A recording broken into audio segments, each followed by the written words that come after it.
એકવાર સોને કી ચીડિયા બન્યું છે। સૌરાષ્ટ્રની અંદર ગોંડલ પંથકની અંદર સિઝનનો રેકોર્ડ તૂટી ગયો છે। ઘઉંની માર્કેટિંગ યાર્ડની અંદર મબલખ આવક થઈ છે। વિગતવાર ચર્ચા કરીએ। નમસ્કાર, આપ જોઈ રહ્યા છો ન્યૂ ભારત ન્યૂઝ અને હું છું આપની સાથે વલ્લરી વ્યાસ।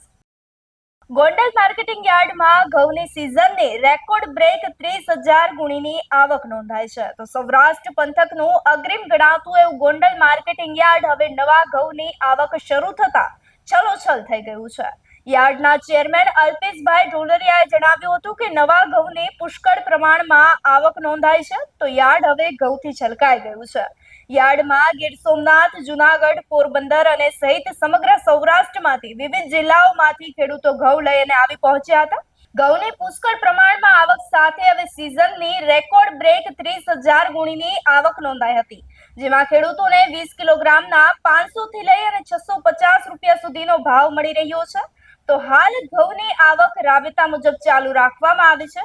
હાલ જે છે તે યાર્ડના ચેરમેન અલ્પેશ ઢોલરિયા સતત જે છે તે નવા ઘઉંની આવક પર નજર ટકાવીને બેઠા છે। તો સૌપ્રથમ અલ્પેશ ઢોલરિયાએ શું કીધું તે સાંભળી લઈએ। આજરોજ સૌરાષ્ટ્રના સૌથી મોટા માર્કેટિંગ યાર્ડ ગોંડલમાં ઘઉંની 30,000 કરતાં વધારે ગુણીની સિઝનની સૌથી મોટી આવક થઈ હતી। ગોંડલ માર્કેટિંગ યાર્ડ ઉપર જે રીતે ખેડૂતોને ભરોસો છે, આજે અમે ખેડૂતોને મળતા ખૂબ જ આનંદ થયો કે જુનાગઢ, જામનગર, ગીર સોમનાથ, લગભગ સૌરાષ્ટ્રના તમામ સેન્ટરોમાંથી ખેડૂતો પોતાનો માલ વેચવા માટે, ઘઉં વેચવા માટે ગોંડલ આવ્યા છે અને એને હિસાબે જ આવડી મોટી રેકોર્ડ બ્રેક આવક થઈ છે।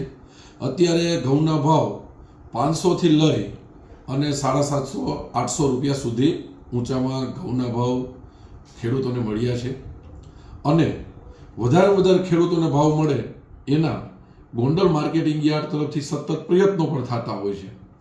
એવી રીતે આજે ઘઉંનું સૌથી મોટી આવક ગોંડલ માર્કેટિંગ યાર્ડમાં સૌરાષ્ટ્રની ઘઉંની મોટી આવક થઈ હતી। આવનારા સમયમાં પણ હજુ પણ જે છે તે માર્કેટિંગ યાર્ડની અંદર ઘઉંની આવક ચાલુ રાખવામાં આવી છે, જેને લઈ હવે ફરી એકવાર રેકોર્ડ તૂટી શકે છે, તેના પર હવે સમગ્ર સૌરાષ્ટ્રની મીટ મંડાયેલી છે। આપનું શું માનવું છે અમને કમેન્ટ કરી ચોક્કસથી જણાવશો। નમસ્કાર।